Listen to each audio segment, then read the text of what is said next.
বরঞ্চ শালি এসেছে বলছে আব্দুল্লাহ ভাই ফুচকা খাওয়াবো না, বলছে আমার সময় দিলে 500 টাকা রেখে দে, তুই খেয়ে নে। শালার বউ বলছে আব্দুল্লাহ ভাই ফুচকা খাওয়াবে না, বলছে এখন না পরে খাওয়াবো, ফুচকা খাওয়াবে না অন্য কিছু। এত কন্ডিশন, শালারা বোর হাতে দিচ্ছে 200-500, শালির হাতে দিচ্ছে, জেসের হাতে দিচ্ছে, আর নিজের মাথা দিবে না কাকা 100 টাকা দে না তোর বুনির বাড়ি যাব। তখন বলছে ফকিরের মতো হাত হাতিস, তো লজ্জা লাগে না? ও আজমিরের হাঁড়িতে টাকা দেবে, আজমিরের হাঁড়িতে। হ্যাঁ, ও পীর সাহেব বলে গেছে তোর বাপ মার বুকি লাথি মার, আর আজমিরের হাঁড়িতে টাকা দেবে। বসেন দেখি। আর একটু বলে নি, যুগ খারাপ কি মানুষ খারাপ? আর ওদিকে এই বলছে বন্ধনের কথা বলছিলাম, কি আপনাদের অসুবিধা লাগছে নাকি? কারণ এত লোকজন ফাঁকা ফাঁকা কম, যদিও এখন মোটামুটি একটা কভার হয়েছে, তো একটু ডিস্টেন্স হয়ে গেছে বেশি, ওই জন্য জিজ্ঞাসা করছি। যুবকরা থাকলে সামনের দিকে জিজ্ঞাসা করার দরকার হতো না, সব মুরব্বী তো 2G, ওই জন্য ঠিকঠাক টাওয়ার পাবে কিনা বুঝবো কি করে। এখন 5G চলছে তো ওই জন্য। পরে পিতামাতার দিকে আসছে, সব একটু একটু পাবেন। মুদিখানার বড় দোকান তো পাড়ার ভিতরে সব থাকে। ও ছেলেরা, ও নওজোয়ান যুবকেরা, এই পাড়ায় পাড়ায় গ্রুপ লোন এই যে ঢোকানো হলো, এটা হলো ইহুদিদের চক্রান্ত। বলবেন তা কি করে? ওরা দেখেছে বদরের ময়দানে 313 জন ছিল নবীর সঙ্গী সাথী, আমরা ছিলাম 1000। ওরা জিতলো কি করে? ওরা দেখেছে ঈমান নামক ট্রান্সমিটার, ওদের বিরাট টেম্পার আছে। এখন ওদের সাথে যুদ্ধ করতে গেলে ঈমান নামক ট্রান্সমিটারটা দুর্বল করতে হবে, ফিউজ কেটে দিতে হবে, অথবা জ্বলিয়ে দিতে হবে, পুড়িয়ে দিতে হবে। ঈমান নামক ট্রান্সমিটারটা যদি পুড়িয়ে দেওয়া যায়, মুসলমান দুর্বল হয়ে যাবে, একদম জায়গায় জায়গায় ধরে গলায় পা তুলে দেওয়া যাবে। আর ঈমান যদি ঠিক থাকে, ওরাই তো দাদাগিরি করবে। ঈমান দুর্বল করতে গেলে অনেকগুলো রাস্তা, তার মধ্যে উল্লেখযোগ্য হলো 2টা। একটা হলো হারাম খাবার ঢুকিয়ে দাও, আর একটা হলো বাড়ির মহিলাদেরকে বেপরদায় নিয়ে এসো। কারণ সাইকেলের যে চাকা থাকে, চাকা, ওই চাকার যে রিনের বাইরে আছে টায়ার, আর টায়ারের ভিতরে আছে টিউব। এখন টিউব যদি মনে মনে করে এত বছর ভিতরে ছিলাম, এবার বাইরে যাব, টায়ার তুমি ভিতরে এসো, সাইকেল চলবে। মেয়েরা হলো টিউব, ছেলেরা হলো টায়ার। এরা মনে মনে করছে এতদিন ছেলেরা যা করেছে করুক, এবার আমরা বাইরে যাব, যা বলবো তাই শুনবে। যেমন টায়ার ভিতরে এসে টিউব বাইরে দিলে সাইকেল চলতে পারে না, একটুখানি গড়িয়ে নিয়ে গেলেই পাংচার লিক। ওই রকম পুরুষের উপরে নেতৃত্ব দিতে গিয়ে রাস্তাঘাটে বেশি মস্তানি করতে গেলে পদে পদে হচ্ছে ধর্ষণ। ধর্ষণ ধরা পড়লে ধনঞ্জয়, না পড়লে ফুলিঞ্জয়। ভাবি চালাচ্ছে বড় ফোন, ভাই চালাচ্ছে ছোট phone. What is your case? Video call দেখলেই শেষ। বাস্তব চলছে কি চলছে না? স্বামী ব্যবসা বাণিজ্য নিয়ে ব্যস্ত, আর ও তো ফোনে ফোনে ব্যস্ত, ফোনে ফোনে ব্যস্ত। আর শ্বশুর শাশুড়ি বাপ মা এই কথাটাই বলছে তোমার বাপ মা ভালো না। কেন গো? কলা গাছে কলা হলে মোচাটা আগে চাষিরা কেটে নেয়, কাটে না? লাল মতো হয় মোচা, আগে কেটে নেয়। বড় আব্বা মোচাটা আগে কেটে নিচ্ছেন কেন? তখন বলছে কলার কাঁদির সাইজ ভালো হবে, কলা পুরুষ্ট হবে, কলা ভালো দামে বিক্রি হবে। বাপার মা হলো মোচা, ছেলে আর বৌমা হলো কলার কাঁদি। বিয়ের 6 মাস, 1 বছর, 1.5 বছর পরেই বলছে মোচা কেটে দাও, কেটে দাও, বুড়ো বুড়ির আলাদা করে দাও। দাও কেন? কেন বলছে কলার কাঁদির সাইজ যেমন ভালো হয় না, বুড়ো বুড়ি সংসারে থাকলে আমার খালাতো ভাই, মামাতো ভাই, ফুফুতো ভাই, চাচাতো ভাই, গোষ্ঠীর ঠ্যাং, ওরাও কেউ আসতে চায় না। আমিও নিজের মতো ঘুরতে পারি না, ওরা বড্ড ফাউল ধরছে। লক্ষ্য করলে দেখতে পাওয়া যায় ও ছেলেরা, ও নওজোয়ান যুবকেরা, ইহুদি খ্রিস্টানরা দেখলো মুসলমানদের ঈমান ধ্বংস করতে গেলে উল্লেখযোগ্য হলো 2টা। একটা হলো হারাম খাদ্য, আর একটা হলো বাড়ির মেয়েদেরকে বাইরে আনতে হবে, তাহলে মুসলমানরা স্ট্রং হয়ে থাকতে পারবে না। তখন ওরা দেখে এই সুদের ব্যবসাটাকে সামনে হাজির করিয়ে দিয়েছে এবং এর ভিতরে ইবলিসের ধোঁকা আছে, ইবলিসের ধোঁকা। যদি বলেন প্রমাণ দিতে পারবেন, প্রমাণটা নিয়ে নেন। ও ছেলেরা, ও নওজোয়ান যুবকেরা, এই মহিলাদেরকে যখন গ্রুপ লোনের কথা বলা হচ্ছে তখন বলছে হারাম হারাম। বলছে কে বলেছে? বলছে কেন? আমজাদ হোসেনের ছেলে এসেছিল তারকেশ্বর বাগবাড়ি থেকে, হুজুরের ছেলে বলে গেছে হারাম, চলবে না। তখন গ্রুপের দিদিমণি বলছে কত মৌলী সাহেবদের কথা মানলে এ দুনিয়ায় কিছু করা যাবে না, হারাম টারাম বাদ দাও। বলছে এই তোমার হাতে সিটি গোল্ডের চুড়ি, এই কানে তোমার একটা সেই ওল্ড মডেলের একটা কি বলে উই আছে, তা তুমি এটা সোনার করতে পারো না? বলছে কোথায় পাবো, আমার স্বামী টোটো চালায়। বলছে ও আল্লাহ, আমাদের গ্রুপ থেকে লোন নেবে আর সপ্তাহে 350 টাকা করে দেবে, হবে না? বলছে না, আমি একা কি করে বলি, আমার স্বামীর কাছ থেকে জিজ্ঞাসা করি। এও নামাজ পড়ে, স্বামীও নামাজ পড়ে, আর মেয়েদের কাছে সোনা গহনা একটা বিরাট লোভের জিনিস। এবার স্বামীরকে বলছে দেখো আমার এই চুড়িটা আমি খুলে ফেলে দিচ্ছি, তুমি আমার সোনা দেবে। স্বামী বলছে কোথায় পাবো টাকা, লকডাউন হয়ে আর কিছু আছে? বলছে আমি জানি না, তুমি আমার যেভাবে হোক ম্যানেজ করে দাও। বিশাল ঝগড়া দুজনার। হঠাৎ বউ দেখলো 30,000 টাকা গোছানো আছে। বলছে এই তো টাকা। বলছে এই পাগলি, টোটোর ব্যাটারি কিনবো, রেখে দিছি। বলছে কোথায় পাবে জানি না, আমার কানের দুল, মাথার ফুল, হাতের আংটি মনে পড়বে তাহলে তোমার নামটি এনে দাও, তা না হলে তোমার সংসারে আগুন লেগে দেবে। আর বিছানা মন্ত্রীর এই গুঁতো যখন চলে তখন সংসার বলে আর কিছু ভালো লাগে বলে মনে হয়। লাগাতার পিছনে লেগে আছে, লাগাতার। লাস্টে স্বামী রেগে মেগে গিয়ে বলছে যা যা, আমার দেওয়ার ক্ষমতা নেই, তুই যখন বারবার বলছিস আমি কি করব? বলছে তুমি বলো না, আমি একটা লোন নেই। মানে বুঝতে পারছেন? এ পর্যন্ত মনে রাখুন, ইবলিসের সাথে সম্পর্ক আছে ওদের মানে গ্রুপ লোনদের। একটু মিলিয়ে নেন। আমি ব্যাখ্যায় যাব না, ব্যাখ্যায় গেলে অনেক আলেম ওলামা আছে, বললেই বুঝতে পারবেন। হযরত নবী আদম আলাইহিস সালামকে সামনে রেখে সিজদা দিতে বলেছিলেন সকল ফেরেশতাকে, সবাই দিয়েছিলেন, দেয়নি একজন, তার নাম ইবলিস। ইবলিস এই ইবলিস বলছে আল্লাহ আমি মুআল্লিমুল মালায়েকা, আগুনের তৈরি, আদম মাটির তৈরি, আমি মাথা নত করতে পারবো না। আল্লাহ বললেন দূর হ, বেরিয়ে যা। ইবলিস বলল আল্লাহ বেরিয়ে যাব, দাবি আছে। আল্লাহ বলছে বলে ফেল। বলছে অনেকগুলো দাবির মধ্যে একটা দাবি হলো আমাকে আসমান জমিন জান্নাত জাহান্নাম সব জায়গায়, জান্নাত সব জায়গায় ঘুরে দেখার পারমিশন দিতে হবে। আল্লাহ বলল মঞ্জুর। বললো হায়াত বাড়িয়ে দিতে, আল্লাহ বললো মঞ্জুর। আল্লাহ মানুষের শিরা উপশিরা ঢুকে ধোঁকা দেওয়ার পারমিশন দিতে হবে, আল্লাহ বললো মঞ্জুর। আরো অনেকগুলো। ইবলিস কে যেই তাড়িয়ে দিচ্ছে, আর ওই সময় বাকি সকল ফেরেশতারা আরো একটি সিজদায় পড়ে গিয়েছিলেন। ওখান থেকে শুরু হয়েছে 1 রাকাত নামাজের 2 সিজদা। বুঝতে পারছেন কথা?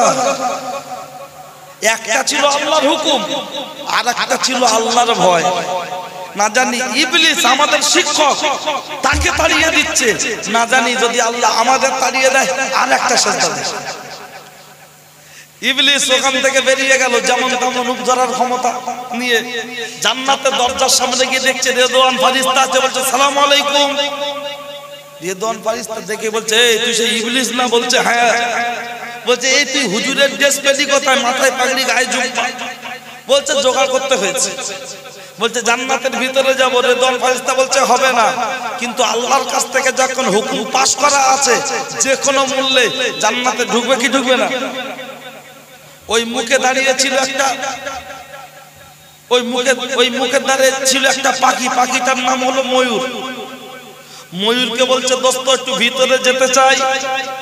ময়ূর বলছে আমি পারবো না। বলছে কে পারবে? বলছে দেখছি, লোক ডেকে আনছি।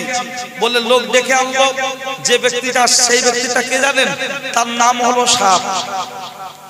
আমি সংক্ষেপ করে বলছি, সাপকে যেই ডেকে এনেছে, সাপ এসেই বলছে হ, তার মানে গালটা ফাঁক করেছে, বলছে গালে বসে পড়। যেই গালে বসে বললো, সাপ দুলতে দুলতে দুলতে দুলতে জান্নাতের ভিতরে যেখানে মা হওয়া, সেখানেই সাপ যেই নামিয়ে দিল, গালের ভিতর থেকে বেরিয়ে কান্নাকাটি শুরু করলো। মা হাওয়া দেখে বলল কাঁদছো কেন? বলছে আমি আমার জন্য কাঁদিনি। বলছে তবে? বলছে আমি তোমার জন্য কাঁদছি। বলছে কিসের জন্য? বলছে তোমরা জান্নাতে আছো, থাকছো, ঘুরছো, খাচ্ছো, এই জান্নাত থেকে আল্লাহ তোমাদের তাড়িয়ে দেবে, সেই দিন কি হবে ওই কথা ভাবছি আর কাঁদছি। তখন হাওয়া বলছে তাহলে কি করতে হবে? বলছে জান্নাতে যদি থাকতে চাও, চট করে ওই আল্লাহ যেটা খেতে নিষেধ করেছে, গাছের কাছে যেতে নিষেধ করেছে, ওই গাছের ফলটা ছিঁড়ে চট করে খেয়ে নাও। তাহলে আল্লাহ যা বলেছেন সম্পূর্ণ তার কি উল্টো। কেন? জান্নাতে থাকবে, আরামে থাকবে, আয়েশে থাকবে। আল্লাহ বলছে সুদ হারাম। বন্ধনের দিদিমণি বলছে যদি বাঁচতে চাও, সোনার জিনিস পড়তে চাও, ঘরে যদি ছাদ দিতে চাও, উন্নতি যদি করতে চাও, গ্রুপে চট করে ঢুকে যাও ইবলিসের সাথে।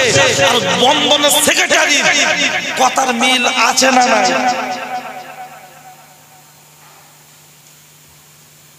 এতে একটা। আর একটা দেখেন, আল্লাহ সুদির কথা বললি না ভয় লাগে। গ্রামে 100 বাড়ি থাকলে 80টাই ঢুকে গেছে, বুঝলেন? একদম কোন রকম ভাবে। তবে অনেকে জেনে শুনে খাচ্ছে, আর অনেকে অজান্তে ঢুকে যাচ্ছে। কথা ঠিক কি না? আমি হাতে না ধরে দুটো পায়ে ধরে বলবো, দুটো পায়ে ধরে বলবো, জানি না কার বাড়িতে চলছে। আল্লাহ যেন আমাদের এই রকম সুদের গুনাহ থেকে আল্লাহ হেফাজত করেন, বলুন আমিন।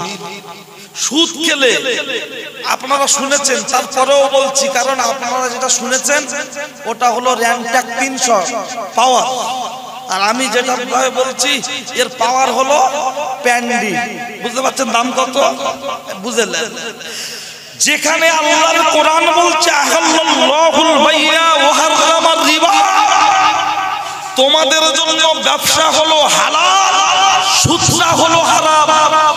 সুদ খেলে যত রকমের গুনাহ হয়, এই কলজে খেকো বন্ধনখোর মায়েরা, এই কলজে খেকো সুদখোর ভাবিরা, জ্যান্ত জাহান্নামী, কানটা খাড়া করে চলে রেখে দাও। নিজের ছেলের সাথে একটা রাত কাটালে যতটা গুনাহ হয়, একটা পরপুরুষের সাথে 36 বার জেনা করলে যতটা গুনাহ হয়, যারা সুদ দিচ্ছে, সুদ নিচ্ছে, কতটা পরিমাণ গুনাহ হচ্ছে। তুমি যতই ঘন্টার ভিতরে খামটা নাচ করো, আর তুমি যতই নামাজ পড়ার ফতোয়া দাও, তুমি যতই বোরকা পরো, তোমার স্বামী মসজিদের সেক্রেটারি হোক, ক্যাশিয়ার হোক, কিন্তু মনে রেখো ছেলের সাথে জেনা করার সমতুল্য তুমি গুনাহগার। মনে রাখুন ভাই। আর চট দিচ্ছেন না, কি হবে চট দিচ্ছে? লোক আসলে এখন জায়গা যা আছে বসুন। আসলে চট এখনো রাখা আছে, এরপরে সাহেবের আসবে, ওদের জন্য চট না দিয়ে চেয়ার দেবে। হ্যাঁ, কারণ লাস্টের দিকে যারা আসবে অন্তত আমরা যেন বুঝতে পারি যে আমাদের এই বড় হুজুররা হ্যাঁ এখন আসছে। ক্যাটাগরি একটু ভাগ করে রাখে।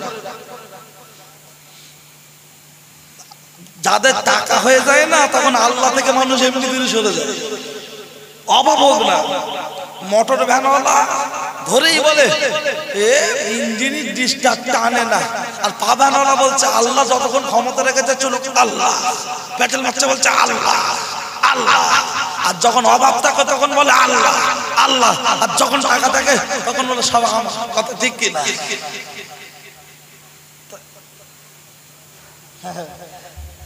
ঠিক আছে, চলে। কি বলছিলাম?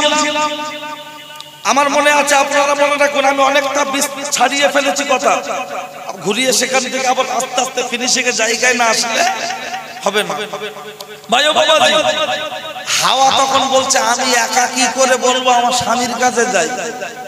আর বন্দরের দিদিমণি যখন বলছিল এটা কি সিটি গোল্ডের না সোনার, বলছিল সিটি গোল্ডের। ওরা তো সোনার বড়, বলছে আমি কোথায় পাবো, আমার স্বামী টোটো চালায়। বলছে গ্রুপ থেকে লোন নাও। বলছে আমি একা বলতে পারি, স্বামীর কাছে যাই।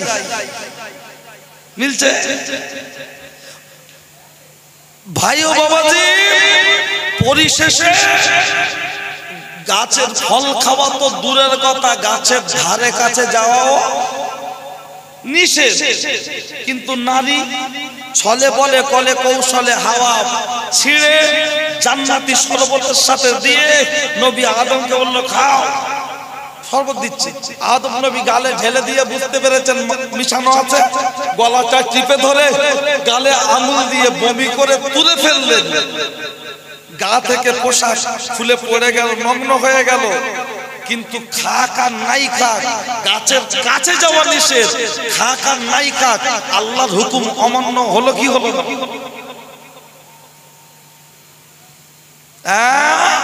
বলছে দুর্মূল্যের বাজার, একটু লোন না নিলে হয়। কুকুরের বাচ্চা হয় 4টে, সোরের বাচ্চা হয় 8টা, হাঁস মুরগির বাচ্চা হয় 20টা, মানুষের বাচ্চা হচ্ছে 1টা, 2টো, 3টে, 4টে, 5টা, 7টা। বলতে পারবেন আজ পর্যন্ত কুকুরের বাচ্চার কোনো প্যান কার্ড আছে? শিয়ালের বাচ্চার কোনো আধার কার্ড আছে? হাঁস মুরগির বাচ্চার কোনো রেশন কার্ড আছে? তাহলে আল্লাহ যদি কুত্তার বাচ্চাকে খেতে দেয়, ছাগলের বাচ্চাকে খেতে দেয়, ইঁদুরের বাচ্চাকে খেতে দেয়, আমরা আশরাফুল মাখলুকাত, সৃষ্টি জগতের শ্রেষ্ঠ। কোরআন বলছে মা মিন দাব্বাতিন ফিল আরদি ইল্লা আলাল্লাহি রিজকুহা, রিজিকের মালিক আল্লাহ। আমরা সৃষ্টি জগতের শ্রেষ্ঠ, আল্লাহ আমাদের খেতে দেবেন কি দেবেন না? তোমার বিশ্বাস নেই? হসপিটালের গায়ে লেখা আছে বাচ্চা যদি মানুষ করতে হয় 2টোর বেশি 3টে নয়। মায়েদের এত স্তনে ক্যান্সার হচ্ছে কেন? এই তো মুরব্বীরা বসে আছেন আমাদের দাদুর বয়সে, জিজ্ঞাসা করেন না। আমার দাদুর 10টা, আমার বাপের 7টা। আমাদের মায়েদের বেস্টে ক্যান্সার নেই, স্তনে ক্যান্সার নেই। আর এখন ডিজিটাল বউদের বেস্টে ক্যান্সার হচ্ছে কেন?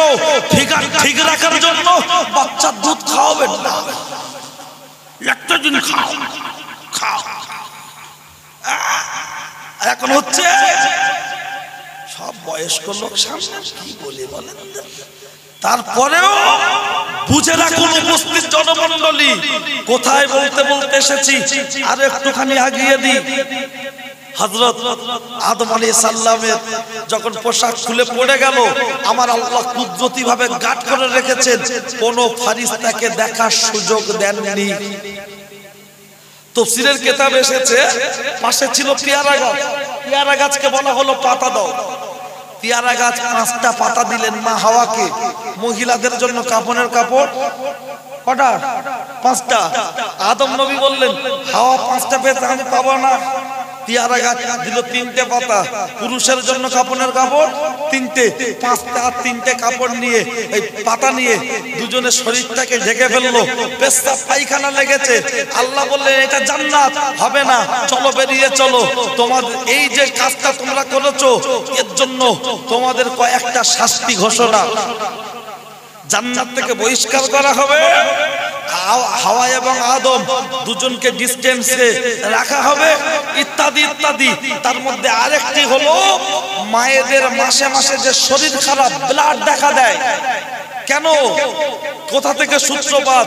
আল্লাহ বললেন যেমন নিষিদ্ধ গাছের ফলটাকে ছিঁড়ে গাছটাকে আঠায় রক্তাক্ত করেছো, শুনে রেখে দাও শাস্তি স্বরূপ যত কন্যা সন্তান পৃথিবীর বুকে আসবে প্রত্যেকের তাদের শরীর থেকে একটা ব্লাড দেখা দেবে, এটা হলো তার শাস্তি।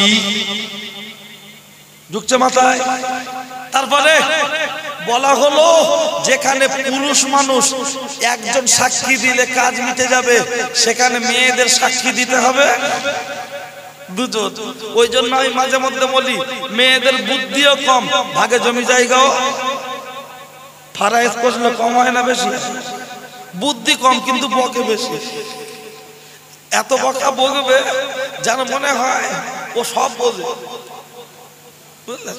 চলো, জান্নাত থেকে বহিষ্কার করা হলো, বার করে দেওয়া হলো। আমি শুধু জান্নাত থেকে বার করা পর্যন্ত বলবো, আর আগাবো না। এখন জান্নাতের ভিতরে ছিলেন পেয়ারা গাছ, ময়ূর, সাপ, হাওয়া আদম। যেই জান্নাত থেকে হাওয়া আদমকে বার করে দেওয়া হলো, এবার বলা হচ্ছে সাপ চলে এসো। কি ব্যাপার? বলছে সাপের বুকে পা ছিল, আল্লাহ সাপের পা গুলো খুলে নিলেন, তোর জন্য শাস্তি। তোর পা গুলো খুলে নিয়ে গালে ছিল জান্নাতি খুশবু, গালের ভিতর থেকে খুশবুটা বার করে নিয়ে গালে ঢুকিয়ে দেয়া হলো বিষাক্ত বিষ। তুই আদমকে সুযোগ করে দিয়েছিলিস ইবলিসকে, তোর জন্য শাস্তি হলো, তুই সারা জীবন বুক দিয়ে হাঁটবি। আর আদম সন্তান তোকে দেখতে পেলে লাঠি নিয়ে জামাই নাস্তা দেবে। আল্লাহ যেমন সাপ পাঠালেন, তার সাথে ময়ূর পাঠালেন। সাপের প্রধান খাদ্য, এই ময়ূরের প্রধান খাদ্য সাপ। ময়ূরকে পাঠালেন, ময়ূরকে বলা হলো, তাফসীরের কিতাব খুললে জল জল করছে, বলা হলো তুমি যাও। ময়ূরের প্যাকমের সংখ্যা হলো 600। ময়ূরের প্যাকমের সংখ্যা 600, কিন্তু এখন ময়ূরের প্যাকমের সংখ্যা হলো দুটি। 598টা ময়ূরের প্যাকম খুলে আল্লাহ জান্নাতের ভিতরে রাখলেন। ময়ূরের পাটা ছিল সোনালী কালার, গোল্ডেন সোনালী কালার।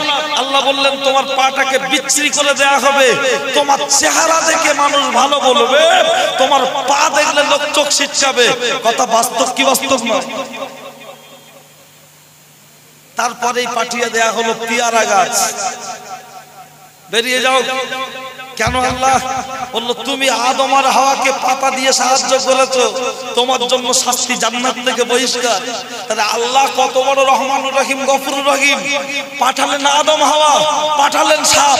সাপ যদি দংশন করে, তার জন্য সাপকে জব্দ করার জন্য ময়ূর, আবার সাপের বিষকে ধ্বংস করার জন্য পেয়ারা গাছের কচি পাতা এবং শিকড় কাজে লাগে কি লাগে না?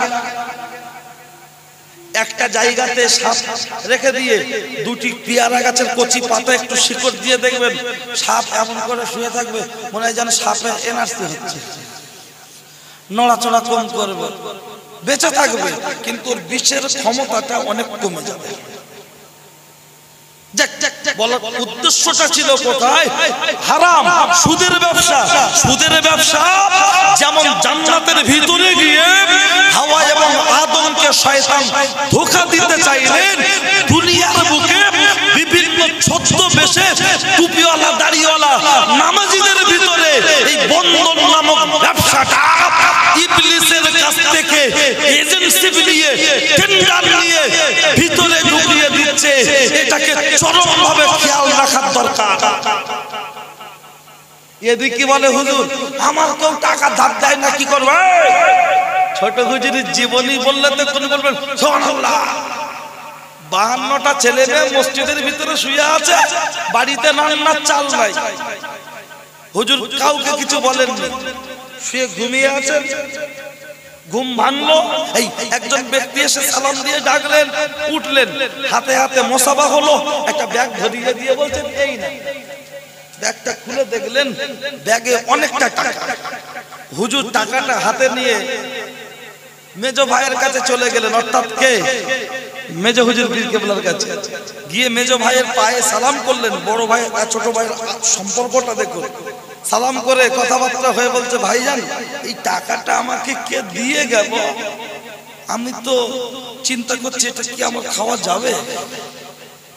মেজো হুজুর পীর কেবলা টাকাটা হাতে নিয়ে একটু চুপ থেকে চোখ বন্ধ করে বললেন, আজকে তোমার বাড়িতে রান্না হবে, চাল আছে? ছোট হুজুর লজ্জায় চুপ করে আছেন, চাল নেই। মেজ হুজুর পীর কেবলা বলো চালাচ্ছে, চুপচাপ আছে। মেজ হুজুর পীর কেবলা বলছেন তোমার সংসারে অভাব, তুমি তো কাউকে জানাওনি, তুমি নামাজের পার্টিতে নামাজ পড়ে আল্লাহর কাছে জানিয়ে তুমি মসজিদের ভিতরে শুয়েছিলে। বলছে জি। আমার আল্লাহ কোন না কোন বান্দার মাধ্যমে তোমাকে রিজিকের ব্যবস্থা করেছে, একবার বলবেন সুবহানাল্লাহ।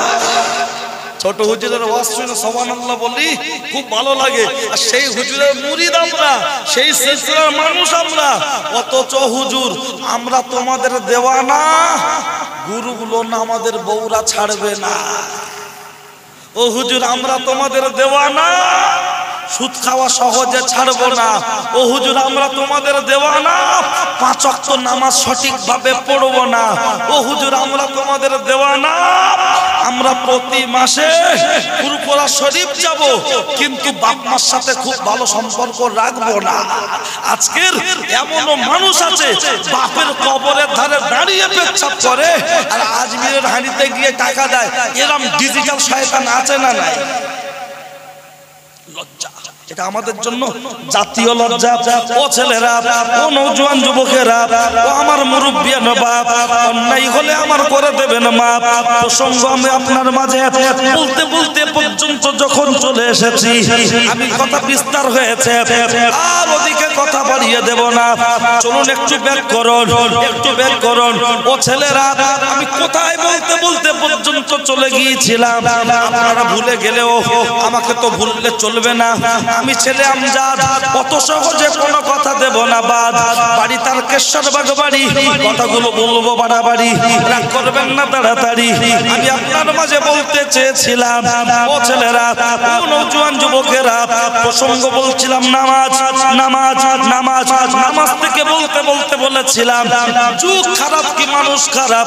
মানুষ তো বলছে যুগ খারাপ, কিন্তু রাসূলুল্লাহ সাল্লাল্লাহু আলাইহি ওয়াসাল্লাম পাক জবানে বলেছেন তোমরা যুগকে গালি দিও না, জামানাকে গালি দিও না।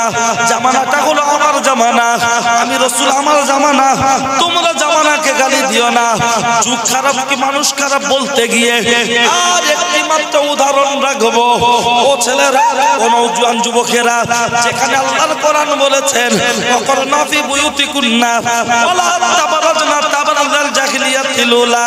এখন বলুন বলুন বলুন, আগেকার মানুষের হাইট বেশি না এখনকার মানুষের হাইট বেশি? আগেকার মানুষের হাইট বেশি। মানে এই যে মুরব্বীরা বসে আছেন, এনাদের আব্বা মা, আমাদের দাদু দাদি, তাদের হাইট ছিল তুলনামূলক বেশি। যত দিন যাচ্ছে মানুষের হাইট কমে আসছে। কিন্তু আগে শাড়ির সাইজ ছিল কত? 10 হাত, 9.5 হাত, 10 হাত। কোম্পানির শাড়ি হলে 10 হাত, লোকাল শাড়ি হলে 10 হাত, কোম্পানির শাড়ি হলে 9 হাত, 9.5 হাত। বলুন বলুন বলুন, তখন মানুষের হাইট ছিল অনেক লম্বা, দেখলে মনে হতো তাল গাছের অর্ধেক। কিন্তু আপনার স্ত্রী, আমার মা, আপনার মা, আমার দাদিমা, তিনি যে শাড়িটা পরেছেন 10 হাত লম্বা ছিল, 6 ফুট। তার শরীরের অঙ্গ, পিঠ, পেট, পাড়ার কোন মানুষ দেখেছে এরকম নজির জানা আছে? আর বর্তমান আমাদের আফসানার মা, লিলির মা, মিলির মা, ঝুমার মা, এদের হাইট কত? 5 ফুট 1, 5 ফুট 2, 5 ফুট 3। তাদের তো আমরা দেখছি প্রতিদিন। কিন্তু বলুন এখন শাড়ির সাইজ কত? 12 হাত শাড়ি, তার সাথে ব্লাউজের পিস ফ্রি আছে না নাই? 12 হাত শাড়ি, কিছু কিছুতে ব্লাউজের পিস ফ্রি। আর ঝুমার মার হাইট 5 ফুট 1। ভালো করে দেখ, বগলের তলা থেকে গলে যাচ্ছে। 12 হাত শাড়িটা এমন করে জড়িয়ে সোনাডাঙ্গা বাজারে ঘুরছে। আলিফ খালি বান নিচে 1 নোক্তা, লাম খালি মিম খালি নুনের মাথায় 1 নোক্তা, পেট ফাঁকা, পিঠ ফাঁকা, কপালেতে 1 নোক্তা। তাহলে বলুন বলুন বলুন, যুগ খারাপ না মানুষ খারাপ? আগে মানুষ লম্বা ছিল, শাড়ি ছোট ছিল, শরীর কেউ দেখতে পেল না।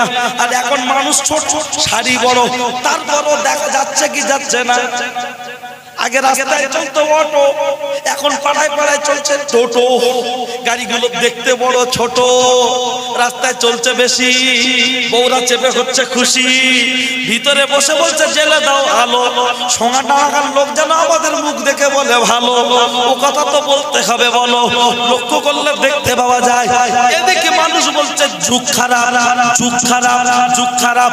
যেখানে আল্লাহর কোরআন বলেছে, যেখানে আল্লাহর কোরআন বলেছে, যেখানে আল্লাহর কোরআন বলেছে ওয়াকারনা ফি বুয়ুতিকুন্না ওয়ালা তাবারাজনা তাবারুজাল জাহিলিয়াতিল উলা, ও নারী জাতেরা তোমরা কলার খোলা ছাড়িয়ে অর্ধলগ্ন হয়ে, তোমরা কলার খোলা ছাড়িয়ে অর্ধলগ্ন হয়ে তোমরা ঘুরো না। মা মায়ের মতো পোশাক পরো, বোন বোনের মতো পোশাক পরো। কিন্তু দুঃখের সাথে বলতে হয় আজকে সমাজে বড় লোকের মেয়েরা, বড় লোকের বউরা ভুরুটা চেঁচে ঘুরছে না, ঘরে না। ওটাকে বলে ভুরু বেলা নাকি, এরকম সরু।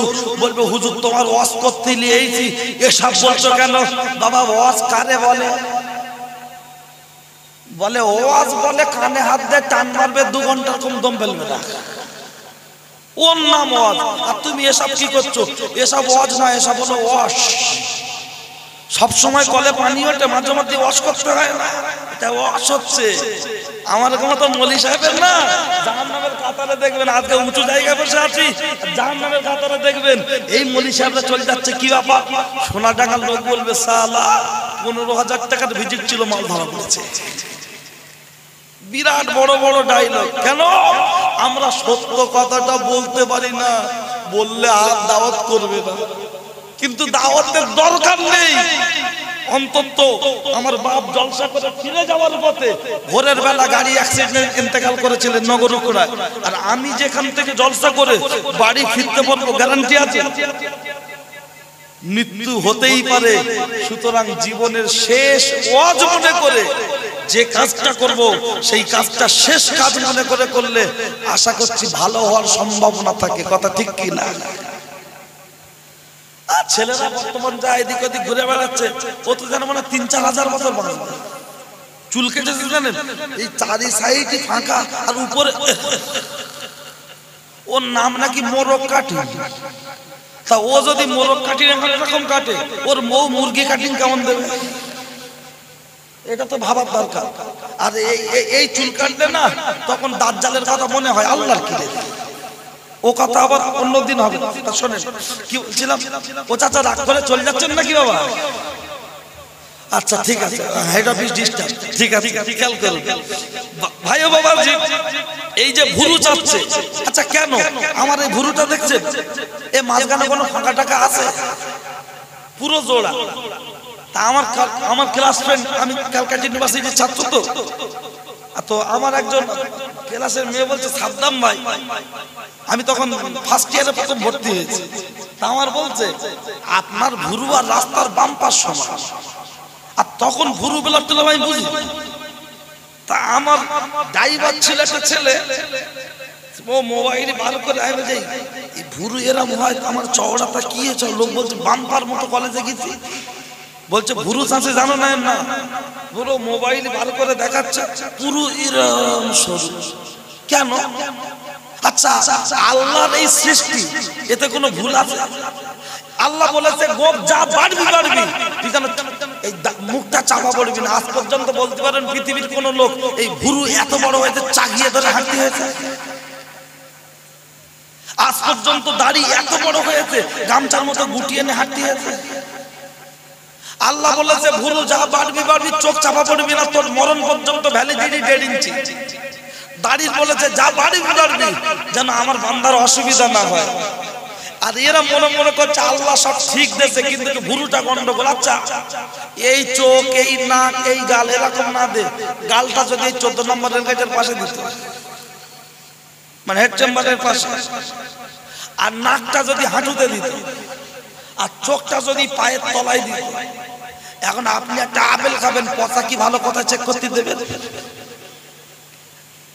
যদি বলে কেন দেখতো, ও বললো আমার ও পায়ে জুতো পায়ে দিয়ে আছে, তো তাই বলছে আমার করোনার ভয়ে মাস্ক পরে আছে। এখানে আছে না, ওর বলছি দেখতো খেলো, ও বলছে আমার সর্দিতে পুরো লকডাউন। আর পিছনে আছে হলা হলা, ওকে বলছি দেখতো, বলে আমি কিছু বুঝি না, শুধু দিয়ে দেখো। আর আল্লাহ দিলেন চোখ, নাক, গাল। এই একটা আপেল দিচ্ছি, চোখ বলছে পচা আছে, নাক বলছে চুপ কর, পচা থাকলেও গন্ধ নেই, গাল বলছে কিছু বুঝি না, একবার দিয়ে দেখ। যেই ঢুকিয়ে দিলাম, খাবার যদি ঠিকঠাক থাকে, জিভ বলছে জোরে চালা, দাঁত বলছে আরো জোরে ধর। আর হাত আপনার যদি খাবার ডিসপুট থাকে, জিভ বলবে ঠেলে দিচ্ছি, হাত বলবে বেলচা মারছি, বার কর, বার করে ফেলে দিচ্ছি। আল্লাহ বললেন লাকাদ খালাকনাল ইনসানা ফি আহসানি তাকবীর, আমি মানুষকে অতি উত্তম এবং সুন্দর করে বানিয়েছি। একবার বলবেন না সুবহানাল্লাহ? এরা মনে মনে করছে আল্লাহ সব ঠিক দিয়েছে, ভুরুটা একটু বেশি দিয়েছে, তাই ভুরু চাচ্ছে, তাই ভুরু চাচ্ছে। কি আশ্চর্য! কিছু কিছু যুবক ছেলে আছে দেখবেন এরকম জায়গায়, সেই কি বলে ট্যাটু, ট্যাটু, ওর দেখে শরীরের কথা মনে হয়, কুকুরের কথা মনে হয়। হ্যাঁ, এখানে এখানে এরম জায়গায়, এখানে যদি এরম প্যান করলি কেন হবে? শুধু কি পেটে আর এখানে আছে না, অন্য জায়গায়ও আছে। কি স্টাইল ভাব, গায়ে গোশনি গোবরে চর্বি, শুয়ে উঠতে পারে না, নাম রেখেছে হিম্মত আলী। হ্যাঁ, গায়েতে গন্ধ বেরোচ্ছে, নাম রেখেছে আতর আলী, বুঝলেন? চোখে দেখতে পায় না, নাম রেখেছে নজর আলী। ও ট্যাটু ঠালায় মাথা খারাপ, আর এদিকে মসজিদে শুক্রবারে যাচ্ছে এরম এরম করে, ওর গলায় পা দিয়ে মসজিদ থেকে ঘাট ধাক্কা দিয়ে বার করে দেওয়া দরকার। বলবেন হুজুর আপনি এত বড় কথা বলছেন, মসজিদ আমাদের, আমার দাদুর জায়গায়। মসজিদ তোর দাদুর জায়গায় হতে পারে, তোর জায়গায় নয়। আর তোর জায়গায় যদি হয় ওয়াকফে লিল্লাহ, যখন লিখে দেওয়া হয়েছে আল্লাহর ঘরে, তখন তোদের কোনো দাদাগিরি চলবে না। শিয়াল, হাওড়া শিয়ালদা যে ট্রেনগুলো যায়, আপনাদের কাছাকাছি স্টেশন কোথায় জানি না, যে ট্রেনগুলো যায় দট্টপুকুর বারাসাত থেকে, যে ট্রেনগুলো যায়, টিকিট না কেটে যদি উঠি, টিটি গলা ধাক্কা দেবে না দেবে না? যদি বলি কেন আমরা মমতার ভোট দিয়েছি, আমরা মোদির ভোট দিয়েছি, আমার ট্রেন, বলবে কেউ কথা আমরা উড়ে দেবো।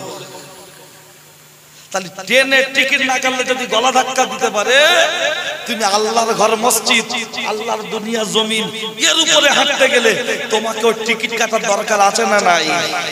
গাড়ির ইন্স্যুরেন্স ফেল থাকলে পুলিশ ধরে, পলিউশন ফেল, ধোঁয়ার কাগজ ফেল থাকলে পুলিশ ধরে, পুলিশের ভয়ে ভেতর থেকে ঘুরে ঘুরে ঘুরে ঘুরে যায়।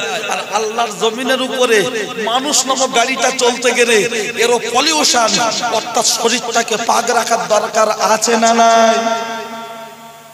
বর্তমান বেশিরভাগ যুবক ছেলে না পাক, চলুন চেক করুন, দাড়ি সপ্তাহে 2 দিন 4 বগলের চুল বছরে একবার। আল্লাহর কি, এবছর গরম পড়লি চাঁচে, আবার আর বছর গরম পড়বে, এর মধ্যে আর সময় নেই। অথচ পেশাব লাগলে শরীয়তের মশলা 3 বার গলা খাগড়ানি দাও, 3 বার গলা খাগড়ানি দেওয়ার পরে পানি কুলুগুলো, প্রয়োজন হলে পানি লো। আর বর্তমান সময় গলা খাগড়ানি ওখানে দেয় না, ছাদে উঠে দিচ্ছে, মানে ওই বাড়ি মেজে ভাবি ওখান থেকে সিগন্যাল দিচ্ছে, ও ছাদা লেছা, কাবি খুশি কাবি গাম, দুজনে চালাচ্ছে হোয়াটসঅ্যাপ আর ফেসবুক, দুজন দুজনের ভিডিও কলে দেখাচ্ছে মুখ, আর তাতেই বলছে কাবি খুশি কাবি গাম। কোথায় গেলে পাবো ঋত্বিক রোশন? বুঝিলাম এই উপস্থিত জনমন্ডলী, বর্তমান যে প্যান্টগুলো, যে টাইট প্যান্টগুলো সমাজের যুবকরা ব্যবহার করছে, বলবেন কি করে? নাভির নিচে, নাভি থেকে হাঁটু পর্যন্ত পুরুষের ঢাকা সুন্নত না নফল? ফরজ না বাবা? বর্তমান যত প্যান্ট পরছে নাভির উপরে আছে বলে মনে হয়, এমন করে ঝুলছে মনে যেন খেজুর গাছে ভাঁড় বেঁধেছে, ঝুলছে। আর পেশাব করতে বসবে, প্রথম বসলে একবার হচ্ছে, উঠে দাঁড়ালে আরো একবার হচ্ছে, 2 পা হেঁটে গেলে আরো একবার হচ্ছে। তার কারণ টাইট প্যান্ট, টাইট প্যান্ট। এখনো মুরব্বীরা প্যান্ট পরে, অনেকে দেখবেন একটা একটা প্যান্টের পা যেন 2টো করে মানুষ ঢুকবো, কথা ঠিক কিনা? ঢিলা কেন? ওরা পাগল তাই না, পেশাব পায়খানা ইস্তেঞ্জা সুবিধার্থে, কথা ঠিক কি না? আর যুবকরা যেগুলো পড়ছে একদম একদম একদম লজ্জা নেই, শরম নেই, পেশাব করতে বসছে সে যেন মানুষ মানা না, এরকম যেন মির্গি রুগী। ভালো করে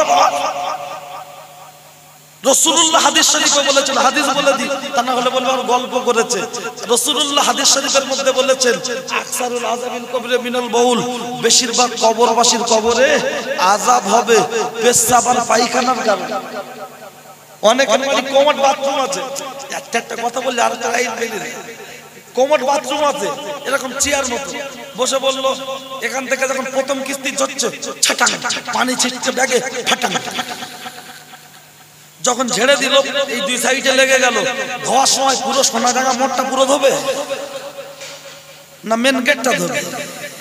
মেন গেটটা অর্থাৎ পায়খানার দাঁতটা ধোবে, ওখান থেকে পায়খানা হয়েছে, কিন্তু সাইডে যে পানি ছিটিয়ে লাগলো ওই পানিটা নাপাক নাপাক, তাহলে কি হবে? কি আশ্চর্য, কি আশ্চর্য ব্যাপার! মানুষ বিবেচনা করে না, হাত দিলে বডি হচ্ছে, বলছে বডি আর্টিং করতে, বডি আর্টিং করতে বলছে কেন? বলছে শট মারছে। আর ওখানে যে শট মারছে ওটা বোঝে না, বোঝে না কতটা পায়খানা করে, কতটা পায়খানা করার পর কতটা পানি ঢালতে হবে জানে না। তিনতলা বাড়ি সে ওইটা সময় নেই। এমন বহু মানুষ নাপাক নাপাক নাপাক নাপাক, পায়খানা রোগ বললে এখন আধ ঘন্টা বলতে হবে, বেশি দূর যাব না, ফিরে আসি। অনেক লোক হয়েছে আলহামদুলিল্লাহ, যা হয়েছে প্যান্ডেল ভরেছে, এবার সবাই মিলে একটু তাকবীর দেওয়া যাবে? সবাই মিলে একটু আমি একটু অর্থটা গুছিয়ে নিই, তারপর শুরু করি। কারো যেন যেমন বন্ধ না থাকে, নারাই তাকবীর। আব্বা এতগুলো লোক, আমরা লোক তখন কম ছিলাম, আওয়াজ বেশি ছিল, এখন লোক বেড়েছে, তা বলে কি বেগুনি পোকা লেগেছে? একটু সবাই মিলে নড়ে চড়ে আল্লাহর নামে ধ্বনি দেবো। 34 বছর বামফ্রন্টের স্লোগান দিলেন, লড়াই লড়াই লড়াই চাই, লড়াই করে বাঁচতে চাই, ইনকিলাব জিন্দাবাদ, নেতারা খাবে পাবলিক বাদ, ঠিক কিনা? ওরা খাচ্ছে পেঁয়াজ, আমাদের দেবে খোলা, আমাদের ভোটে ওদের গলা উঠবে ফুলের মালা। ও কথা আমি বলবো না খালা রাতের বেলা। যে মুসলমান 34 বছর বামফ্রন্টকে দিতে পারে, 11 থেকে 23 দিদির জন্য দিতে পারে, সোনাডাঙ্গা ঈদগার ময়দানে বসে মাত্র কয়েকটা ঘন্টা আল্লাহ ও রাসূলের জন্য তারা দিতে পারে না, পারে না? আমার বিশ্বাস কয়েকটা ঘন্টা নয়, যে মুসলমান 34 বছর বামফ্রন্টকে দিতে পারে, 11 থেকে 21 দিদির জন্য দিতে পারে, সেই মুসলমান আল্লাহ ও রাসূলের জন্য কয়েকটা ঘন্টা নয়, প্রয়োজন হলে আল্লাহ ও রাসূলের জন্য আমরা জীবনটা দিতে রাজি আছি, কথা ঠিক কি না? জীবন দিবেন পরে, আগে একটু আওয়াজ দেন, কারো জবান বন্ধ না থাকে। নারায়ে তাকবীর, একটু জোরে আওয়াজ দেন, অন্তত ঈদগাহটা পারে ওই পাড়ার দিকে যাক যেখানে গিলছে সবাই, যাক ছোট লোকদের কানে একটু আওয়াজ যাক যে আমরা ছাঁচড়ার মতো গিলছি, আমরা কি করছে? লজ্জা শরমটা একটু লাগুক। ও ছেলেরা, ও নওজোয়ান যুবকেরা, ও আমার মুরব্বিয়ান বাপ, অন্যায় হলে আমার করে দেবেন মাপ। আমি আপনার মাঝে কোন কথা বলতে বলতে চলে এসেছিলাম, বলবেন সাদ্দাম ভাই ভুলে গেছেন। না না, পর্দা পর্দা প্রসঙ্গ যখন বলতে চেয়েছিলাম, যুগ খারাপ কি মানুষ খারাপ বলতে গিয়ে আমি একটি কোরআনের আয়াত পড়েছিলাম, ওয়াকরনা ফি বুয়ুতিকুন্না ওয়ালা তাবারাজনা তাবারুজাল জাহিলিয়াতিল উলা। ও নারী জাতেরা, তোমরা কোলার খোলা ছাড়িয়ে পর্দা উলঙ্গ হয়ে বর্বরতা যুগের নারীদের মতো ঘুরবে না। মা মায়ের মতো পোশাক পরো, বোন বোনের মতো পোশাক পরো। কিন্তু দুঃখের সাথে বলতে হয়, আজকে রাস্তায় বেরোলে কোনটা প্রতিমা, কোনটা ফতেমা, কোনটা বাড়ির মেয়ে, কোনটা বাড়ির বউ চিনতে পারে না কেউ। সব যেন মনে হয় এক, ভালো করে দেখ, সব মনে হয় এক, ভালো করে দেখ, অথচ ওর যা ছিরি কেউ বে করে না ফিরি, ওর যা ভাব দেখলে মনে হবে 1.5 টাকার হাফ। এদিকে মেয়ে বিয়ে দিতে গেলে যখন টাকা দিতে হচ্ছে রে, মাল দিতে হচ্ছে, তখন বলছে যুগ খারাপ, যুগ খারাপ। কে বলেছে চাচা যুগ খারাপ? না না না না না, আপনি আপনার মেয়েটাকে সেইভাবে লালন পালন করতে পারেননি। বলবেন কেন? বলুন বলুন বলুন। একটা 5 টাকার আইসক্রিম গোটা রাখার জন্য দোকানদার যে ফ্রিজটা ব্যবহার করে, এরকম 4 কোণার ডিপ ফ্রিজ, কথা ঠিক কিনা? কেন? দাম তো 5 টাকা, ও কি বাইরে রাখা যায় না? বলে না, গলে যাবে, গলে যাবে। তাহলে 5 টাকার আইসক্রিম গলে যাবে, বাটি পানি হয়ে যাবে, তার জন্য ডিপ ফ্রিজে রাখার দরকার। আপনার মেয়ে আমার বোন, তার রূপ যৌবন 5 টাকার আইসক্রিমের থেকে দাম বেশি না কম? 10,000 টাকার মোবাইল, পিছনে একটা কভার, সামনে একটা স্ক্রিন গার্ড। কেন? বলছে ঘষলে দাগ হবে, পড়ে গেলে ভেঙে যাবে। 10,000 টাকা মোবাইল, তার যদি 2টো কভার লাগাতে হয়, আপনার মেয়ে আমার বোন, তার 10,000 টাকার মোবাইলের থেকে দাম বেশি না কম? যদি হয় বেশি, তাহলে এর যদি 2টো কভার লাগাতে হয়, ওর আরো বেশি কভার লাগানোর দরকার আছে না নাই? 300 টাকার মাছ কিনে এনেছেন, 1 কেজি কাতলা মাছ বড় সাইজের কিনে এনে মা কুটেছে, বেচেছে, মুছেছে, ধুয়েছে, রান্নাঘরে রেখে বাইরে একটা কাজ করছে। সেই কাজটা অন্য কোনো কাজ নয়, ড্রেন পরিষ্কার করছে। আর হঠাৎ একটা বিদেশি মেহমান চলে আসলো, এসেই বলছে ম্যাও ম্যাও ম্যাও। আপনার স্ত্রী আমার মা বলছে এই কচি রান্নাঘরে মাছ আছে, বিড়াল খেয়ে নেবে, ওর মুখে শিলনোড়া চাপিয়ে দে, বলে না? 1 জগ পানি ওর উপরে বসিয়ে দে। কেন কেন? বলছে বিড়াল যাতে খেতে না পারে। বড় লোক হলে বলছে ফ্রিজে ঢোকা, ফ্রিজে ঢোকা, ডিপ ফ্রিজে দে, ডিপ ফ্রিজে দে। কেন? বলছে মাছ বিড়াল খেয়ে নেবে। বলুন বলুন বলুন, 300 টাকার মাছ বিড়াল খেয়ে নেবে, 150 টাকার পোনা মাছ বিড়াল খেয়ে নেবে। তার জন্য যদি ডিপ ফ্রিজে দিতে হয়, আজকের দিনেতে যেসব মেয়েরা মাছের মতো চলে চলে বেড়াচ্ছে, আর ওদের পিছনে কিছু বিড়াল ঘুরছে না, ঘোরে না, এসে বলছে ম্যাও ম্যাও, তোমার ফোন নাম্বারটা দাও দাও।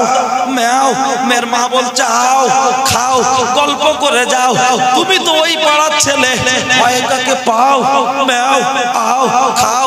বলুন বলুন বলুন, সামান্য 150 টাকার মাছ বিড়াল খেয়ে নেবে। তার জন্য যদি ডিপ ফ্রিজে দিতে হয়, হাড়ির মুখে যদি ভারী কিছু চাপিয়ে দিতে হয়, আপনার মেয়ে আমার বোন, আপনার স্ত্রী আমার মা, রাসূলুল্লাহ বলেছেন দুনিয়া কুল্লুহা মাতাউন ওয়া খায়রুল মাতাদিমরাতুন সালিহা।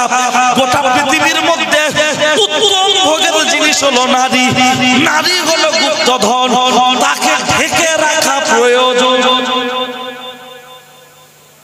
গোটা পৃথিবীর মধ্যে উত্তম ভোগের জিনিস হলো নারী, সেটা হলো গুপ্তধন, তাকে ঢেকে রাখা প্রয়োজন। আর আজকের নারী যে জামাটা গায়ে দিচ্ছে, আমি আর মুখে কি আর বলবো, এখান থেকে এই পর্যন্ত দেখলে মনে হয় যেন চা ছেঁকে নেট জাল, আর নিচের দিকটা ও আল্লাহ যেন সে পুকুরে জাল ফেলছে, আর উপরের দিকটা পুরো স্কিন টাইট। অন্য টন্নার কোন সিস্টেম নেই। আগার আপনার সরকার বাম্পার হেলমেট পরতে বলেছে, তা বলে কচু পাতার হেলমেট পরলে হবে? अगर बम्पर में गिर जाएगा तो सर को कौन बचाएगा? সরকার হেলমেট পরতে বলেছে। যারা কলকাতায় মোটরসাইকেলে যাওয়া আসা করে জিজ্ঞাসা করেন হেলমেটের পিছনে আইএসআই সিল থাকতে হয়, কথা ঠিক কি না? কেন? বলছে পড়বে পড়ো, মরবে মরো, মাথাটা যেন ভালো থাকে। তাহলে সরকার হেলমেট পরতে বলেছে, আইএসআই ওলা চাই, সরকারি সিল স্টাম্পওয়ালা, আর এদেরকে পর্দা করতে বলেছে। এরা একটা লং কুর্তি পরে রাস্তায় বেরিয়ে পড়েছে, তার মানে কচু পাতার হেলমেট পরেছে। বলছে পর্দা দিলে দিলে হয়। মনের পর্দা বড় পর্দা। 45 টাকা চিনি কিনে কৌটোর ভিতরে শুধু টাইট দিচ্ছে, বলছে দেখি শালা পিঁপড়ে কোথা থেকে যায়, দেখি শালা পিঁপড়ে কোথা থেকে যায়। কেন?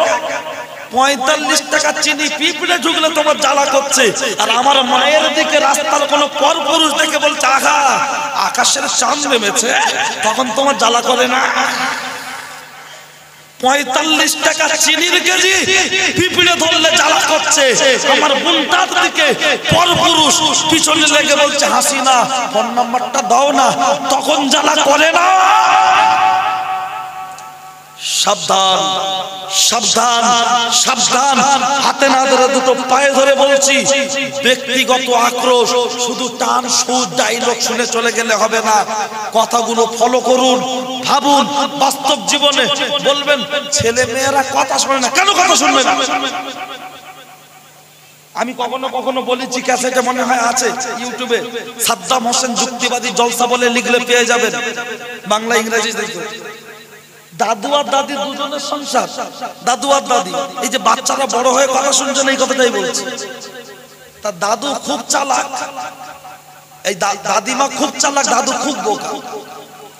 তার দাদিমার বাড়িটা একটু ভিতরে, তো দাদুকে জিজ্ঞাসা করছে কোথায় যাবে, বলছে ওই বাজারে যাবে। বলছে আসার সময় একটা মালসা কিনবে, মালসা। তা বলছে আচ্ছা।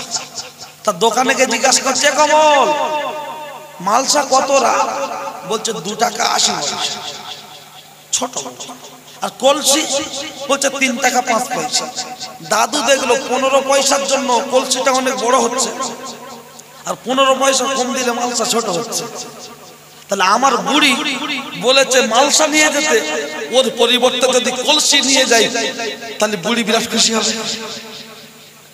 দাদু খুব সরল সাদা মানুষ তো, আর দাদিমা খুব চালাক। আর স্বামী স্ত্রীর এমন মিলন দেখবেন, একজন চালাক হয় আরেকজন বোকা হয়, দুজন সমান হয় না। দুজন সমান হলে ট্রান্সমিটার কেটে যাবে না, পুড়ে যাবে না। আর একজন নরম একজন গরম হলে ট্রান্সমিটারের ফিউজ কাটবে, ট্রান্সমিটার ঠিক থাকে। এখন দাদিমা দোকান থেকে নামার পথে এই দাদু কলসিটালে যেই বাড়ি গেছে, দাদিমা দেখেই বলছে তোমার সংসার করে আমার জীবনটা পুরো মাটি হয়ে গেল। আর মেয়েদের অভ্যাস দেখবেন, একটা ভুল করলি পুরো সারা জীবন ধ্বংস করে দেয়, কথা ঠিক কিনা? আবার মুখ বাঁকা কেমন জানেন,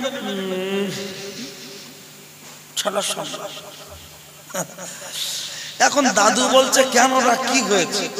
বলছে আমি তোমার বলেছি এটা মালসা আনবে, তুমি কলসি নিয়ে এসছো। বলছে মালসা কি করবি? বলছে হাঁস মুরগির কুড়ো খাওয়াবো, ভাত খাওয়াবো। দাদু বলছে লে লে, এখন গরমের সময়, সামনে ফাল্গুন মাস থেকে রোজা, এতে হাঁসও খাবে মুরগিও খাবে, রমজান মাসে তুইও পানি খাবি আমিও খাবো। দাদিমা বলছে এখনো সময় আছে, ফিরিয়ে দিয়েছে। আর বিছানা মন্ত্রীর কথা শোনে না, পৃথিবীতে এরম লোকের সংখ্যা খুব কম, কথা ঠিক কি না? দাদু একদম কলসি নিয়ে যেই দোকানে চলে গেল, কমল কমল কমলের ছেলে বলছে দাদু বাবা খেতে গেছে, কি বলতো আমাকে বলো। বলছে মালটা ফিরিয়ে নে। দোকানের উপরে লেখা আছে যে মাল বিক্রি হয় ফেরতও হয় না, পাল্টানো হয় না। তা দাদুকে বলছে কি লেখা আছে পড়ো। তা তখন দাদু খানিকক্ষণ চেয়ে দেখে দেখে বলছে এই দেখ, এই আইডিয়া সিম টাওয়ার পায় না, মানে পড়তে পারে। তা দাদু তখন বলছে আমার এই মাল কলসিটা ফিরিয়ে এনে মালসা দে। বলছে হবে না। দাদু বলছে তৃতীয় বিশ্বযুদ্ধ ইতিহাসে পড়েছিস? বলছে এখনো হয়নি। বলছে যদি না হয়ে থাকে, এই বুড়ো আর বুড়ির বারাসাত থেকে শুরু হবে তৃতীয় বিশ্বযুদ্ধ, এখনো সময় আছে, তুই পাল্টে দে। দোকানদারটা ইয়ং ছেলে তো বলছে সব হবে না, বেরিয়ে যাও। দাদু তখন আবার ফিরে গিয়ে বলছে এই দেখ, পাল্টে দিবি দে, না দিবি না দে, অন্তত মাল কলসিটা ভেঙে নেয় মালসা করে দে। বলছে তাই আবার হয়। দাদু খুব মন খারাপ, যেই বাড়ি গেছে বুড়ি আবার দেখে বলছে এ ওরা উঠোন নিয়ে আমি পারলাম না, বলছি মালসা আবার আবার। দাদু তখন বলছে ওরকম করি নাই, মরে যাবো। দোকানদার কেমন করেছে, আমি এত বলেছি পাল্টে দেয়নি, লাস্টে বলছি কলসিটা ভেঙে নেয় মালসা করে দিতাও। দাদিমা তখন বলছে তুমি জানো না যেটা তৈরি হয়ে পোড়ানো হয়ে যায় তা ভেঙে মালসা থেকে কলসি, কলসি থেকে মালসা কখনো সম্ভব নয়। হতো কখন? যখন এক জায়গায় মাটি জড়ো করা ছিল, কাদার দলা, যেভাবে কারিগরি করতো, চায়ের ভাঁড়, দইয়ের ভাঁড়, মালসা, কলসি, সরপোষ, ঢাকনা, যা বলতো তাই হতো। কথা ঠিক কিনা? রাসূলুল্লাহ বলেছেন, তোমাদের বাড়ির ছোট্ট দুধের বাচ্চা 7 বছর বয়স, ও হলো কাদার দলা।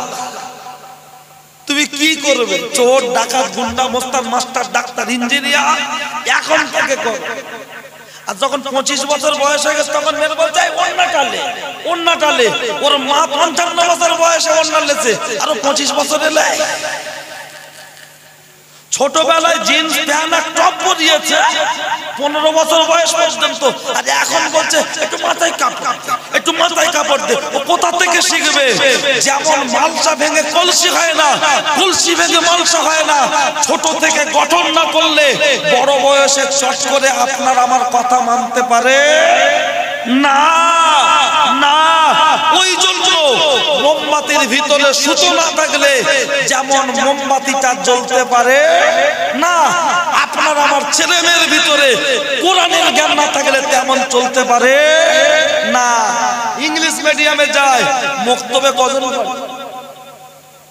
বলে মেয়ে উচ্চ মাধ্যমিক দিচ্ছে, কোরআন শরীফ এবার ধরবে, সিরিয়াল পুরো মুখস্থ, কোরআন শরীফ এখনো ধরতে পারেনি। ওর মা সিরিয়াল আরো মুখস্থ, আর পেটে বাচ্চা আসবে, বিয়ে হবে, আমাদের বলবে তাবিজ দাও। আরে কুকুরের গলায় মাদলি দিলে আবার কাজ হয়? বলবে তার মানে হুজুর, তা যে গোসলের ফরজ জানবা সেও না পা, কুত্তাও না পা। ওর হাতে নেল পালিশ, এখান থেকে চুল কাটা এই পর্যন্ত। বিয়ের দিন আগে পরে না পাক, বাড়িতে কোরআন শরীফ শোকেসে রেখেছে, পড়ে না। ও আমাদের কাছ থেকে তাবিজ নিয়ে গলায় দিয়ে ঝুলবে। এই তো মুরব্বীরা বসে আছে, জিজ্ঞাসা করুন না, 40 বছর আগে টাকা ছিল না, কিন্তু সাংসারিক জীবনে একটা আলাদা মজা ছিল। কথা ঠিক কি না? আর এখন বিল্ডিং আছে, গাড়ি আছে, স্বামীর সাথে ভালো করে হয় না। উনি ওদিকে ঘুরে ফেসবুক চালায়, উনি এদিকে ঘুরে হোয়াটসঅ্যাপ চালায়, কোন রকম চলছে। আর মুরব্বীদের জিজ্ঞাসা করুন, বিল্ডিং ছিল না, গাড়ি ছিল না, কিন্তু সাংসারিক জীবনে মজা ছিল, মজা। ও ছেলেরা, ও নওজোয়ান যুবকেরা, ও আমার মুরব্বিয়ান বাপ, অন্যায় হলে আমার করে দেবেন মাপ। আমি আপনাকে বোঝানোর জন্য বলতে গিয়ে অনেকটা গভীরে চলে গিয়েছিলাম। ও ছেলেরা, ও নওজোয়ান যুবকেরা, শুনে রেখে দেন, জেনে রেখে দেন, এই 100 টাকার মাছ আছি খালা শুনছে রাতের বেলা, কন্ট্যাক্ট করবে ঝালাপালা। নারী হলো পর্দাশীলা, নারী হলো পুকুরের পানি, ডাবের পানি। ডাব সবাই ভোগ করতে পারে না, ডাব যে কেড়ে সেই খায়, ডাবের মালিক হতে হয়। অর্থাৎ শ্বশুর আব্বার বড় ছেলে হলে পর্দাশীলা নারীর যৌবন ভোগ করতে পারবে। আর বেপর্দাশীলা নারী পুকুরের পানি, টোটো ধোবে 1 বালতি লাও, মোটরসাইকেল ধোবে 2 বালতি লাও, কোনো ব্যাপার না। বেপর্দাশীলা নারী হলো পুকুরের পানি। প্রমাণ দেওয়ার জন্য হযরত নবী ইসমাঈল আলাইহিস সালামের আম্মা, এটির নাম হলো হাজেরা। তখন আই বুড়ো, অবিবাহিত, বিয়ে হয়নি, তখন বিয়ে হয়নি, যুবতী নারী। আব্বা মারা গেছে, আব্বা মারা যাওয়ার পরে মার মেয়ে দুজনে মিলে টুক টুক টুক টুক করে চলে গেল কোথায়? মেয়ের বাড়ি, নানার বাড়িতে। মিশরে মেলা হচ্ছে, চারিদিক থেকে মেলায় লোকজন ঘুরছে, তার ভিতর থেকে একজন যুবক ঘুরে ঘুরে ঘুরে ঘুরে হাজেরার দিকে বারবার তাকাচ্ছে। আম্মা জান হাজেরা মাকে ডেকে বলছে, ও মা জননী, গর্ভধারিণী, ওই দেখো ওই যে যুবক আমার দিকে বারবার তাকাচ্ছে। মা বলল, ও হলো বাদশা, মিশরের বাদশা, ওর নাম হলো সাদর। চল, এখানে থাকা যাবে না, বেরিয়ে চলে যাই। মায়ের মেয়ে বলছে, মা ও আমাকে ধর্ষণ করবে, আমার রূপ যৌবন ভোগ করবে, আমি এখানে থাকবো না, চলো চলে যাই। গুটি গুটি গুটি গুটি গুটি গুটি পাই। যখন নিজেদের বাড়িতে চলে এলো, রাত হয়ে যাচ্ছে, মা বলছে খেয়ে নে, মেয়ে বলছে খাবো, তবে ঘরে থাকবো না। মা বলছে কোথায় যাবি রে? বলছো মা জননী, ও ও মা জননী আমি ঘরে থাকবো না, আমি জঙ্গলে যেতে চাই। তখন হাজেরার মা বলছে তোর কি ভয় লাগবে না? জঙ্গলে রয়েল বেঙ্গল টাইগার সাপ বিচ্ছু ও কামড়ে তোর কি ভয় লাগবে না? আমাদের হাজেরা বলেছিলেন ও মা যদি আমাকে সাপ কামড়ে দেয় তাই দিক, কিন্তু আমার ইজ্জত নষ্ট হতে দেব না। আমার রূপ যৌবন ভোগ করার একমাত্র অধিকার হলো আমার স্বামীর। একবার চিল্লে বলুন সুবহানাল্লাহ। আর একটু জোরে হবে না সুবহানাল্লাহ? আমাদের স্ত্রীদের আমাদের বোনেদের রূপ যৌবন এখন রাস্তাঘাটে দেখবেন ছড়াছড়ি যাচ্ছে। তার কারণ হাজেরার দিকে তাকাচ্ছে, হাজেরা সরে যাচ্ছে, আর আমাদের মেয়েদের দিকে তাকালে সরে যায় না আর ওন্না ঠিক করে। চলুন কালকে পরীক্ষা করুন। মেয়েদের হাতে এরকম একটা ব্যাগ থাকছে, এরকম একটা ব্যাগ, ব্যাগটার নাম কি? আমি নাম দিয়েছি শয়তানি ব্যাগ।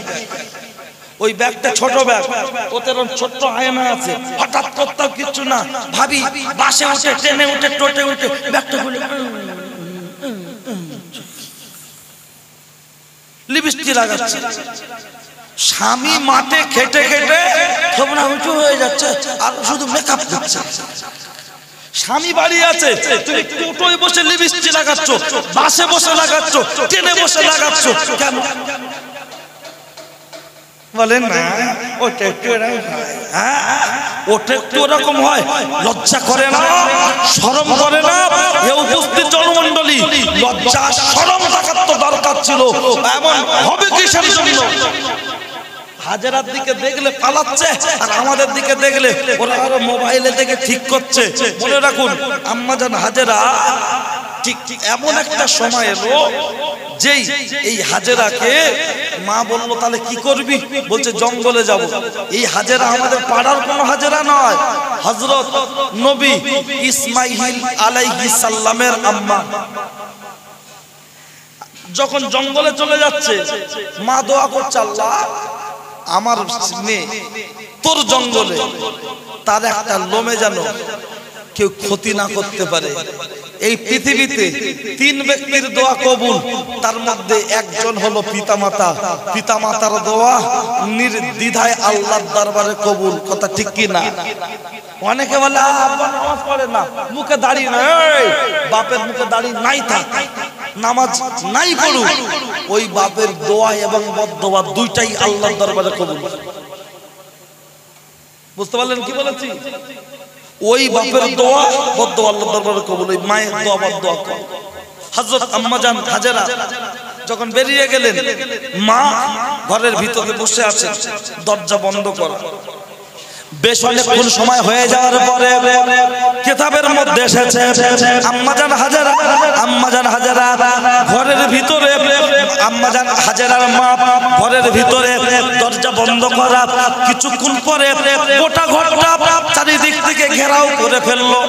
আওয়াজ দিয়ে বলছে হাজেরা হাজেরা হাজেরা, জাল ছিঁড়ে মাছ পালাতে পারে, পুকুর থেকে পারে না, বেরিয়ে আয় বেরিয়ে আয়। হাজেরা তো নেই, কে আওয়াজ দেবে, কে আওয়াজ দেবে? কিছুক্ষণ হয়ে যাওয়ার পরে হাজেরার ঘরের দরজায় লাথি মারছে, রে বেরিয়ে আয় বেরিয়ে আয় বেরিয়ে আয়।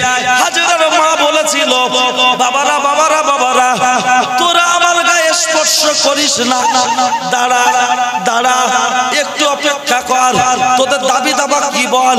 বলেছিল তোর মেয়ে হাজেরা কোথায় বল? বলেছিল এই দরজাটা খুলে কোথায় গেল চলে, আমাকে যাইনি বলে আমি মেয়ের পরিচয় দিতে পারবো না পারবো না। গোটা ঘরটাকে চিরুনি তল্লাশি করলো, চুকুন হাজেরাকে খুঁজে পেল না। হাজেরার মায়ের মাথার চুলটা ধরে এত পরিমাণ মারে, গা থেকে রক্ত ঝরে ঝরে ঝরে পড়ে।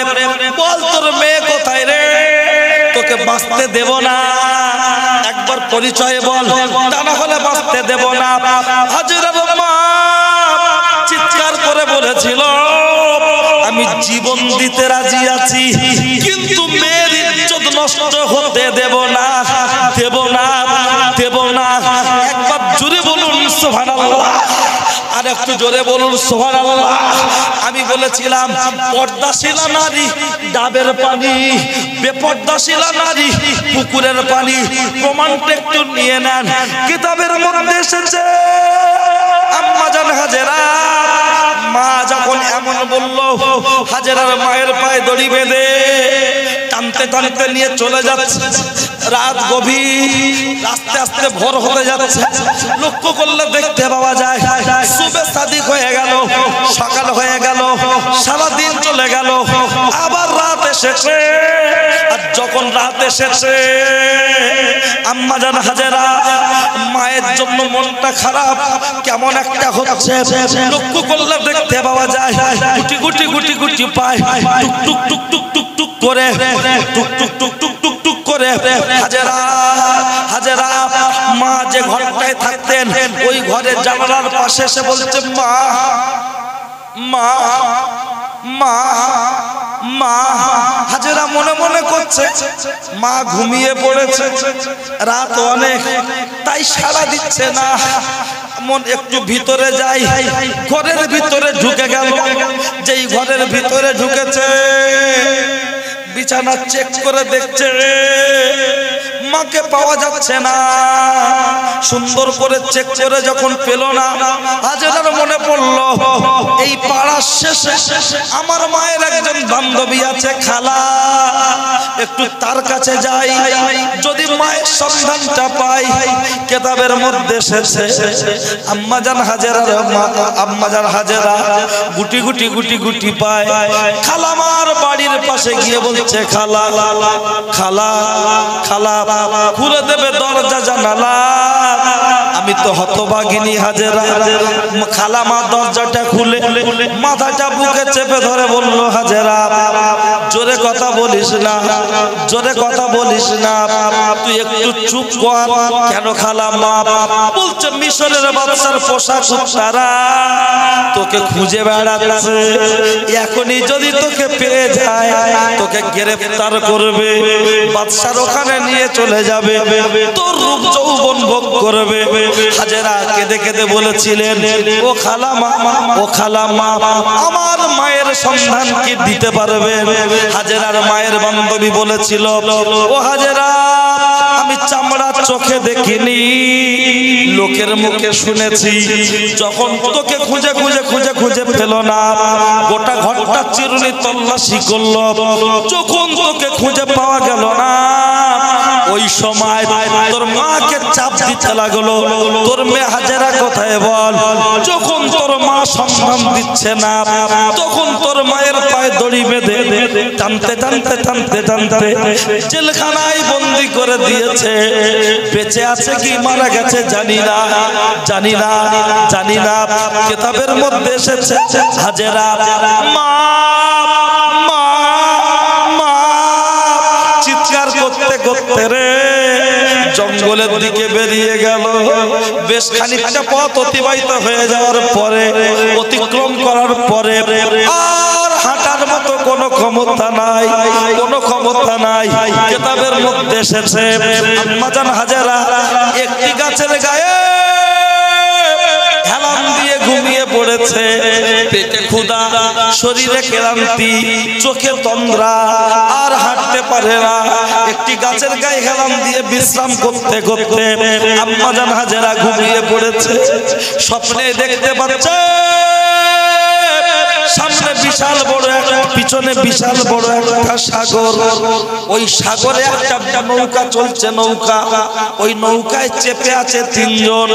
একজন হলো মা, আরেকজন হলো বাপ, আরেকজন হলো আমি হাজেরা। আব্বা নৌকা চালাচ্ছে, বিশাল জোরে ঝড় এসেছে, নৌকাটা টলমল টলমল টলমল করছে।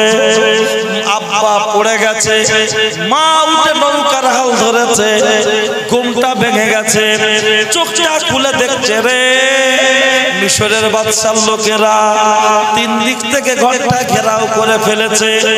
1 2 3 শুধু পিছন দিকটায় ফাঁকা, ওদিকে কেউ যাবে না বাবা, কেউ যায় না একা। ওদিকে আছে সাগর, ওতে আছে হাঙর। কিতাবের মধ্যে এসেছে হাজেরার গায়ে ধরতে যাচ্ছে যাচ্ছে। হাজেরা বলেছিল আমি জীবন দিতে রাজি আছি, ইজ্জত নষ্ট হতে দেব না, প্রয়োজনে সাগরে ঝাঁপ দেব। একবার চিল্লে বলুন সুবহানাল্লাহ। বাবু আর কথা বাড়াবো না, যদি বলেন তার কারণ আমার বড় ভাইয়ের সমতুল্য ভাইজান এসেছেন, জনাব হযরত মাওলানা শাহনওয়াজ মন্ডল সাহেব আপনাদের কাছে অতি পরিচিত, আর আমি তার অনেক জুনিয়র বয়সে, যোগ্যতা সবটাতে। বড় ভাইজান এসেছেন, তার মুখ থেকে আলোচনা আপনারা শুনবেন। আমি বক্তব্য বাদিয়ে রাখি না, আমি বুঝতে পারিনি, এই পর্যন্ত সমাপ্তি করলাম। আমার কথা কেউ নেবেন না ব্যথা, বড় ভাইজানের মুখ থেকে আপনারা আলোচনা শুনবেন। একটু তাকবীর দেন, নারে তাকবীর। জনাব আলহাজ হযরত মাওলানা শাহনওয়াজ মন্ডল সাহেব বলুন জিন্দাবাদ। জনাব আলহাজ হযরত মাওলানা শাহনওয়াজ মন্ডল সাহেব বলুন জিন্দাবাদ। নারে তাকবীর। ওয়া আখিরি দাওয়ানা আনিল হামদুলিল্লাহি রাব্বিল আলামিন। প্রাণ খুলে মুহাব্বতে দরুদ আল্লাহুম্মা